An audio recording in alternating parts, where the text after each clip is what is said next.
मिलेंगी, क्योंकि धन जिसके पास ज्यादा आ जाता है शांति सबसे पहले चली जाती है, शांति सबसे पहले जाती है। धन ज्यादा आता है और शांति सबसे पहले गायब होती है। आप कहो महाराज जिसके पास धन नहीं है उसके पास तो अशांति रहती है, वो सबसे ज्यादा चैन की नींद सोता है। हमने देखा है मजदूर हमारे यहाँ काम करते हैं आश्रम में, वो सबसे ज्यादा नींद लेते हैं, वो चैन से सोते हैं। सोने का पहाड़ कितना सोना होगा कल्पना करिए आप, कल्पना से परे है। लेकिन सोने का पहाड़ आया, ये भी अभिमान का ही प्रतीक है, क्योंकि ये कहता है मुझे स्वीकार करो, सोना मिल जाए अभिमान आ जाता है। हनुमान जी ने कहा नहीं नहीं, आप आए, आपको नमस्कार कर रहा हूं, प्रणाम कर रहा हूं, लेकिन अभी मैं स्वीकार नहीं करूंगा। ये सोना किसने दिया था? समुद्र ने ही दिया था। समुद्र से ही माध्यम बनी, यद्यपि देवताओं ने सुरसा को भेजा, लेकिन सुरसा मिली कहां बोलो भाई? सुरसा समुद्र के तट पर मिली कि समुद्र में मिली? ये बताओ। सुरसा समुद्र में मिली। सिंह का कहां मिली? समुद्र में। सोने का पहाड़ कहां से निकला? समुद्र से निकला। ये सब समुद्र ने दिए हैं। मुझे ऐसा लगता है कि सुरसा क्रोध लेकर आई, सिंह का ईर्ष्या लेकर आई, और मैनाक लोभ लेकर आया। ईर्ष्या यदि हमारे पास आती है तो निश्चित रूप से हम पतन की ओर जाएंगे। क्रोध हमारे जीवन में आता है, निश्चित है हम पतन की ओर जाएंगे। लोभ यदि हमारे जीवन में आता है, निश्चित है हम पतन की ओर जाएंगे। और यदि हमने लोभ, ईर्ष्या, क्रोध इन सब का त्याग कर दिया तो निश्चित है कि हमें तट भी मिल जाएगा, और जिस लक्ष्य की प्राप्ति के लिए हम निकल पड़े हैं वह लक्ष्य की प्राप्ति भी हो जाएगी। जैसे हनुमान जी भगवती श्री जानकी जी के दर्शन के लिए निकले थे, तो हनुमान जी महाराज की यात्रा में तमाम बाधाएं आईं, लेकिन उनको मां जानकी का दर्शन मिला। क्यों? उन्होंने सोने का त्याग किया, लोभ का त्याग किया। ईर्ष्या आई, प्रभावित करना चाहती थी हनुमान जी को, हनुमान जी ने त्याग किया। क्रोध लेकर के सुरसा आई, हनुमान जी ने सुरसा को भी प्रणाम कर लिया। हनुमान जी की रास्ता निर्विवादित हो गई। एक ऐसी राक्षसी मिली हनुमान जी को जिसका नाम है लंकनी। क्या नाम है उसका? लंकनी। ये लंका की पहरेदारनी है, पहरा देती है ये। लंकनी क्या कह रही है? रुको। मैनाक भी रोक रहा था, सुरसा भी रोक रही थी, सिंह का भी पकड़ रही थी, रोक रही थी, लेकिन लंकनी समुद्र पार करने के बाद लंकनी भी रोकने लगी। लंकनी कहती है जान सनाही मरम सठ मोरा,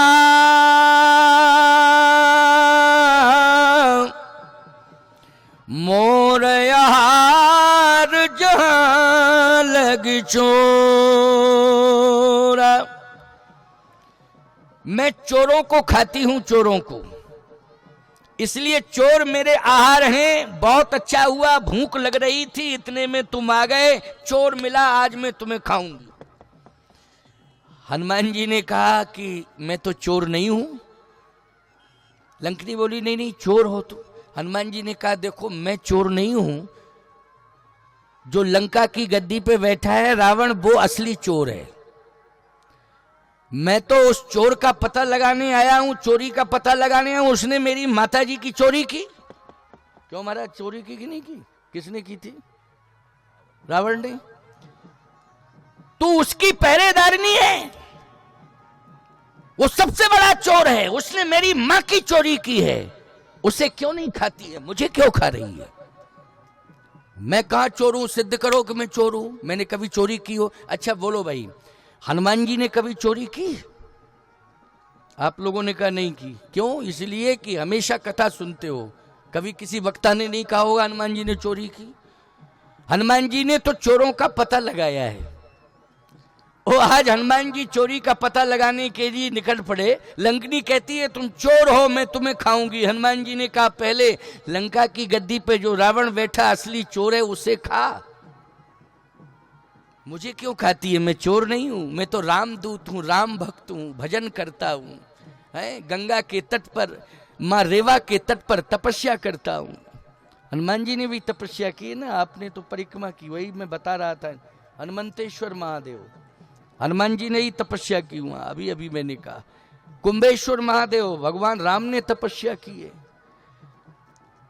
मैं तो मां नर्मदा जी का दर्शन करता हूं, मां गंगा का दर्शन करता हूं, मैं तो भगवान राम का भजन करता हूं।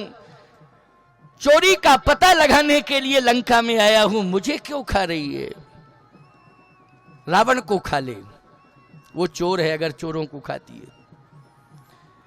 लंकनी कहती नहीं नहीं तुम चोर हो। हनुमान जी ने कहा बात समझ में आ गई। क्यों? लंका का सबसे बड़ा दोष पकड़ में आ गया कि लंका में चोर को साहूकार और साहूकार को चोर कहा जाता है। ये दोष पकड़ में आ गया, चोर को साहूकार और साहूकार को चोर। जिस गांव में चोर को साहूकार और साहूकार को लोग चोर कहने लग जाएं, उसको कलयुग में लंका ही मानना। क्या मानना? लंका। और वो राक्षस है ऐसी सोच रखने वाला।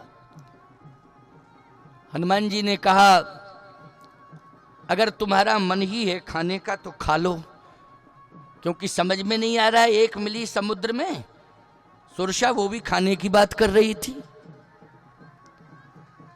दूसरी तुम मिल गई हो, तुम भी खाने की बात कर रही हो। खिलाने की बात तो कोई नहीं कर रहा, खाने की बात कर रहे सब। खा लूंगी खा लूंगी खा लूंगी। अच्छा एक बात बताओ भाई, अगर लोग खाने की ही बात करें, खिलाने की बात ना करें, तो मुझे तो लगता है कि संस्कार लंका वाले हैं कि खाने की ही बात हो रही है, खिलाने की बात ही नहीं। खाने की बात, ये संस्कार किसके हैं? ये संस्कार हैं लंका वालों के। और जहां खिलाने की बात होती है, याद रखना, हमारा भारत, देखो भारत की क्या पहचान है? पाकिस्तान, अमेरिका और भारत।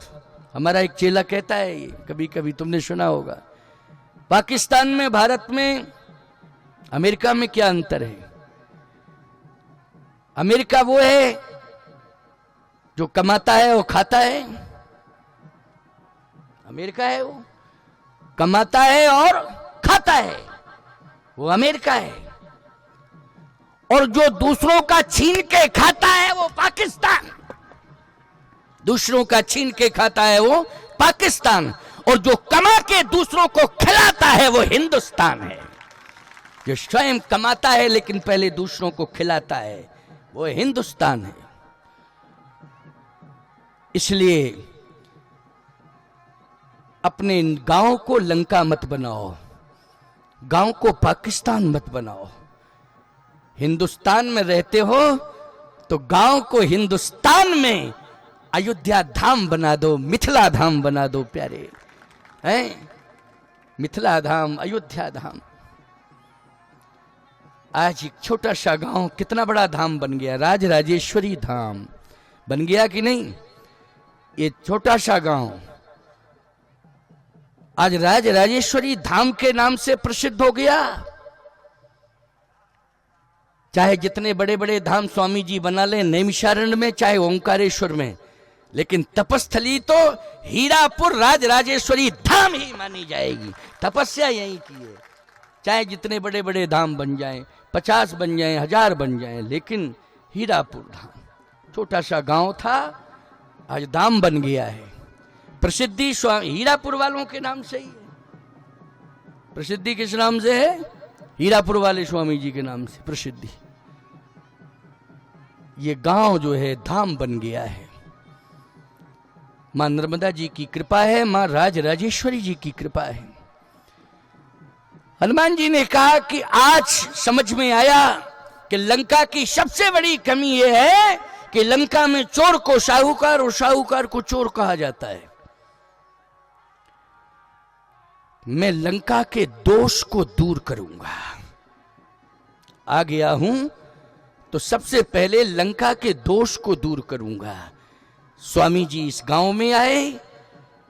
स्वामी जी ने सोचा गांव क्षेत्र जितना भी है, मेरी यही तपस्या होगी कि मैं दोषों को दूर करूंगा। किसको दूर करूंगा? दोषों को दूर करूंगा। संत का काम क्या है? बोलो भाई। संत का काम यही है। संत सम्मान लेने नहीं आता है, जहां भी जाता है दोषों को दूर करने के लिए जाता है। ये तो भ्रम है लोगों का कि सम्मान पाने के चक्कर में घूमते फिर रहे हैं, पैसा लेने के चक्कर में घूमते फिर रहे। काहे का पैसा, काहे का सम्मान? याद रखना, जिसको भगवान मिल जाता है उसके सामने सम्मान बौना होता है। बौना होता है कि नहीं होता है, हैं? जिसको भगवान मिल जाता है सम्मान बौना होता है उसके सामने। और याद रखना, जिसको राम रतन धन मिल जाता है, संसार का भौतिक धन कोई महत्व नहीं रखता है उसके सामने। चाहे स्वामी जी महाराज हो, चाहे हम हो, चाहे और संत हों, ये तो राम रतन धन पा चुके हैं। क्या पा चुके हैं? राम रतन धन। मीराबाई ने पायो जी मैंने राम रतन धन पायो। ये चित्तौड़ का धन खजाना कोई मायने नहीं रखता है, कोई महत्व नहीं रखता है। मैं आपसे पूछना चाहता हूं, यदि खजाना महत्वपूर्ण होता तो अयोध्या का खजाना भी बहुत बड़ा महत्वपूर्ण खजाना था। अवध राज सुरराज सिहाही, दशरथ धन लग धनद लजाही। भगवान ने कहा छोड़ो ये खजाना, खजाना वजाना लेने के लिए मैं नहीं आया हूं, फिर साधु संतों का दर्शन करने के लिए। और जहां जहां भी कमियां हैं उन कमियों को दूर करूंगा जा जा करके। बोलो महाराज, यही किया ना राम जी ने? खजाना फजाना छोड़ा कि नहीं छोड़ा? कितना बड़ा खजाना था अयोध्या का। देवराज इंद्र और कुबेर लज्जित होता था, लेकिन छोड़ दिया। इसके लिए मैं नहीं आया हूं। मैं वहां वहां जाऊंगा जहां जहां कमियां हैं, जहां जहां दोष हैं, इनको दूर करूंगा। इसके लिए मुझे अपमान सहना पड़े, मैं अपमान सहूंगा। भगवान राम ने और भगवती सीता ने दोनों ने अपमान सहा है, लेकिन जहां जहां भी पहुंचे हैं वहां वहां के दोषों को दूर किया है। अपमान सह करके भी दोषों को दूर किया है। ये भगवान राम ने और भगवती सीता ने किया है। बोलो किया है कि नहीं किया है? इसलिए आज हम सीताराम गाते हैं। दशरथ कौशल्या कोई कीर्तन करता है? जरा बता दो, किसी गांव में होता हो दशरथ और कौशल्या के नाम का कीर्तन होता हो? सीताराम के नाम का कीर्तन होता है कि नहीं? देवकी बसदेव के नाम का कीर्तन किस गांव में होता है? राधे श्याम के नाम का होता है कि नहीं होता है? बोलो होता है कि नहीं होता है? इसलिए मैं कहना चाहता हूं, ध्यान से मेरी बात को सुनना। हनुमान जी ने कहा कि आज समझ में आया कि लंका में दोष ही दोष हैं, मैं दोष को दूर करूंगा। ये दोषी तो था, सोने का पहाड़ दूर कर दिया। बोलो ये क्या देता? ये लोभ देता। लोभ दोष है? सुरसा आई थी, इसने खाने की बात की। हनुमान जी आक्रमण कर देते, अगर उसके ऊपर थोड़ा सा भी हमला कर देते क्रोध में आकर के, तो कलंक लग जाता कि नहीं लग जाता? लेकिन हनुमान जी महाराज ने कहा ये क्रोध लेकर के आई है, तो क्रोध से हमें दूर होना है। क्रोध से हमें क्या दूर होना है? लोभ से हमें दूर होना है। ईर्षा, सिंह का ईर्षा से हमें दूर होना है, दूर होना है। दूर होते चले गए। अब लंकनी मिल गई लंकनी। कहती है मैं खाऊंगी। हनुमान जी ने कहा खा लो भाई, तुमको खाना है तो मैं तो आ गया हूं, खाओ। अब खा पावे तब ना खावे हैं? खाने की बात तो सब करते हैं, लेकिन खा पाओ तब ना। कितने लोग हैं जो महात्माओं का ही खा गए और लंका के राक्षस तो ऐसे थे, महात्माओं को ही खा गए। और आज ऐसे राक्षस हैं जो महात्माओं का खा गए। अंतर इतना ही हुआ, लंका वाले थे वो महात्माओं को खा गए, और आज के वो महात्मा का खा गए। खा गए महाराज, बहुत खा गए। लिए बाप से ही नहीं किए। ले जाओ खाओ, है ये राक्षस ही तो हैं। कौन है राक्षस? है याद रखना, संत दोषों को दूर करेंगे, ये दोष है। हनुमान जी ने कहा खाओ, तो खाने की क्षमता तो है नहीं उसके अंदर, बक बक बक बक कर रही थी वो, तो खाने की क्षमता कहां है? लेकिन जैसे ही खाने के लिए दौड़ी, मुठिकाए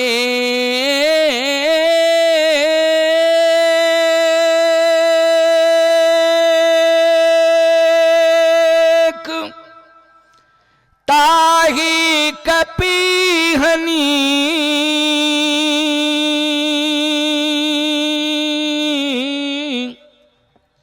और रुधिर बमत धरणी धनुमणि। किसी ने कहा कि नारी के ऊपर हाथ उठाना ये संत का काम नहीं है। आखिर वो राक्षसी है लेकिन नारी वेश में है ना, पहरेदारनी है। नारी के ऊपर हाथ उठाना ये संत का काम। हनुमान जी बोले कौन कहता मैंने हाथ उठाया? हाथ कौन कहता? अरे बोले उसकी नाक से खून निकल पड़ा, ऐसा मुक्का मार दिया। मुटका एक ताय कप, यानी रुधिर बमत दरणी धनवनी। हनुमान जी बोले ऐसा है कि पिटने वाला व्यक्ति बयान क्या दे रहा है, पहले ध्यान से सुनो। भाई पिटने वाला व्यक्ति अगर विरोध में बयान दे रहा है तो माना जाए पिटा है, और पिटने वाला व्यक्ति अगर समर्थन में बयान दे रहा है तो पिटा है वो कि दुरुस्त हुआ है? क्यों भाई, बुद्धि का विकार दूर हुआ है, ठीक हुआ है? पहले इस पर विचार तो करो।